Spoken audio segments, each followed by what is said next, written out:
The first step to reform the clogged and way too cluttered indirect tax regime in India has been taken, with the cabinet today clearing the GST Amendment Bill, paving the way for it to be tabled in the Parliament. And as Finance Minister Arun Jaitley presents the GST bill in the Parliament in the next few days, he will keep his party's pole plank of introducing this ambitious legislation by 1st April 2016.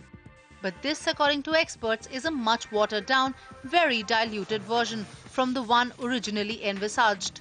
But at least there is something to begin with. Alcohol, petroleum products, tobacco, ideally they ought to be part of GST.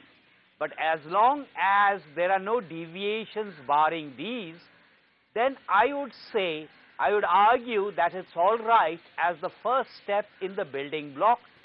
In the run-up to the cabinet clearance today, the last few days had seen hectic parleys between Arun Jaitley and his state counterparts.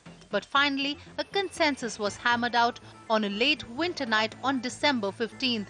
With some give and take, GST will finally be a reality. The centre agreed to include compensation in the bill. Petro products will be kept out of GST for the first few years, while entry tax will be subsumed within GST. The Union Finance Minister made a commitment.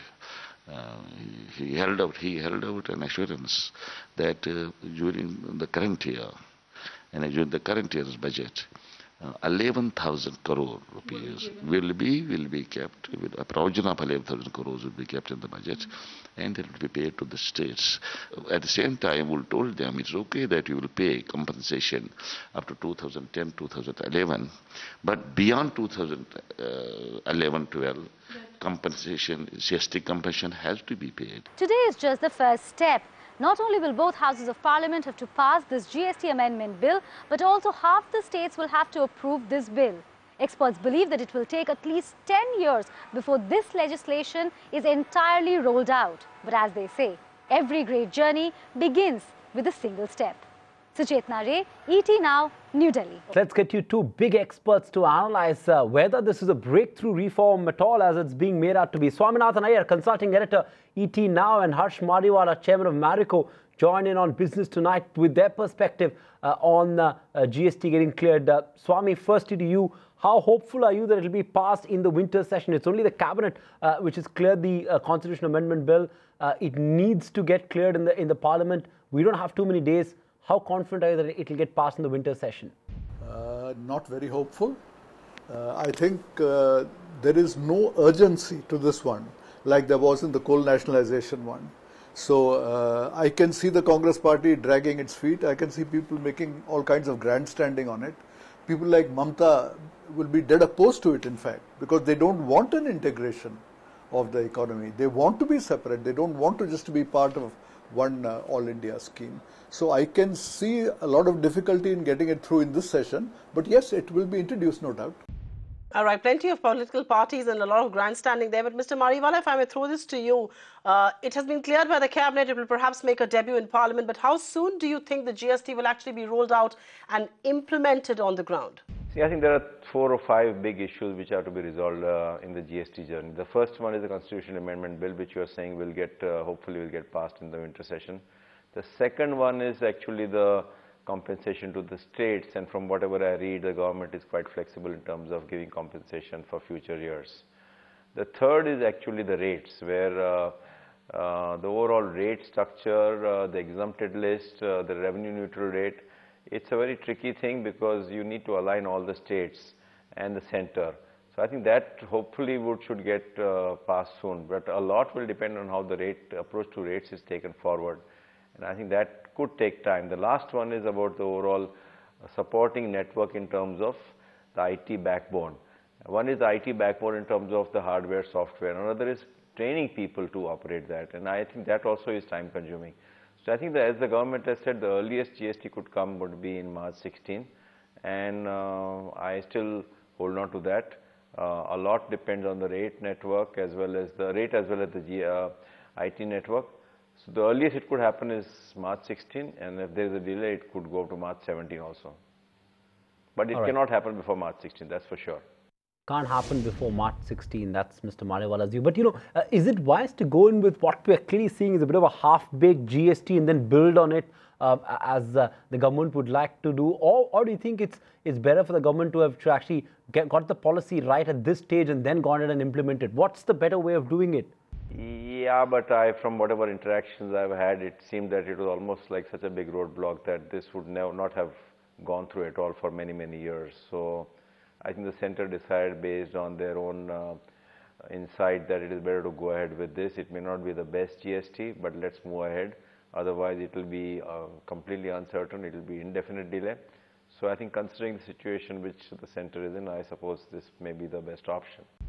All right, this is perhaps the best option, Swami, but if I may pose the same question to you that we asked Mr. Mariwala, this in some sense is a half-baked legislation. If it is, after all, like you pointed out there, a huge dilution from where it was initially conceived. Do you believe it's wise to go through with it? I would say right now, all that you're having is a constitutional amendment creating a GST council. And that council will ultimately take the decision on what's to be done. I mean, the bill right now is not about the final outcome of the shape of the GST bill, on which there are substantial differences. And it's possible for some states to opt out of it altogether and just refuse to pass their own legislation. So not only, I mean, I would say at this point of time, we are only at stage 1 of the process.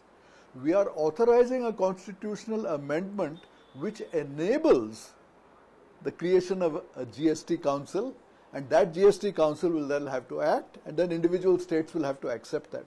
So there are a series of steps. We are only at the first. And at this point, actually, whatever may be the kind of broad consensus on the ultimate shape of the GST, it may change by the time it's actually implemented, and not all states may agree to implement it. But Mr. Mariwala, whether the states do what they do a few years down the line, the fact is that alcohol and petroleum products to begin will be excluded from the whole GST ambit. What impact do you think this particular exclusion will initially have as far as the GST rollout is concerned? Yeah, I think it was a wish list of the industry and the government that we would have a comprehensive GST which included alcohol as well as petroleum products. But it seems that there is a huge mindset with the states that unless these are excluded, we will not go ahead. So the center has decided that it is better to go ahead in this form and then over a period of time overcome states' resistance to including this in the GST. So I think it is one way to overcome a big roadblock by being flexible, and I believe that over a period of time the states would hopefully agree to this to be included in the GST. Mr. Mariwala, you did touch upon the issue of rates. That's still a bit of a grey area, isn't it? How crucial do you think is that the government arrives at a rate that's good enough for the benefits of GST to trickle down to industry? So I think this is very crucial for the industry and the consumer. It's very important that GST has other stakeholders which are impacted very heavily apart from the center and the states. The consumer, if the revenue neutral rate is very high, much higher than the current rates of taxation, it will lead to inflation. And if it is very high, again, it will impact the demand. So it's very important that the correct rate framework is arrived at.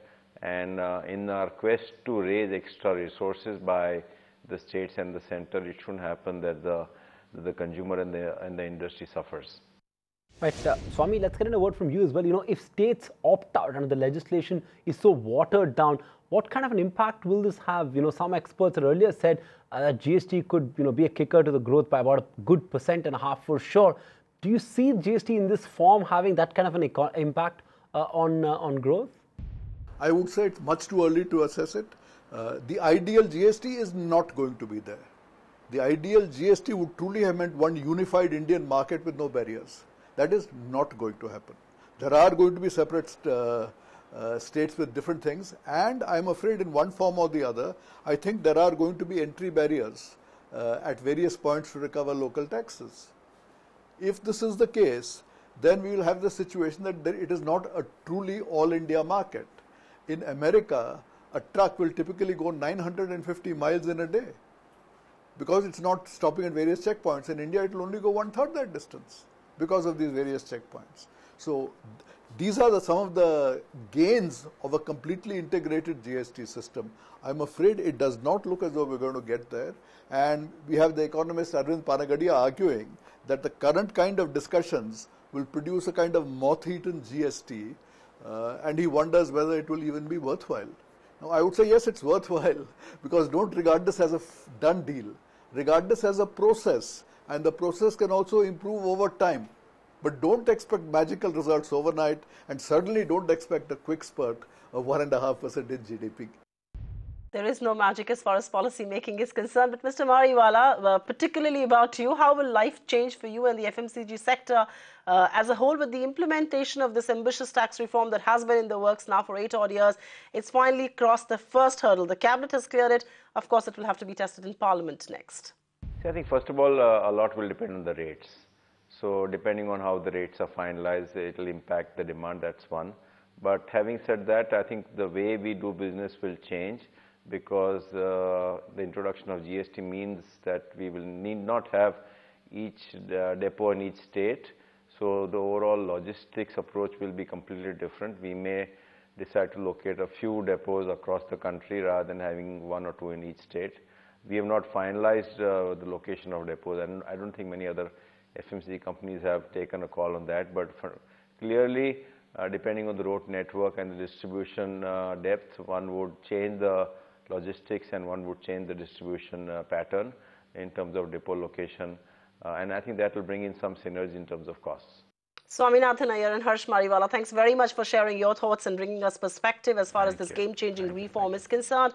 It may be a watered-down version, but it is indeed the first step towards that reform. Find us on Facebook at facebook.com/ETNow, and don't forget to click the like button. You can also follow us on Twitter at ETNowLive. To stay updated with all our programming, hit the subscribe button on our YouTube channel by logging on to youtube.com/user/ETNow.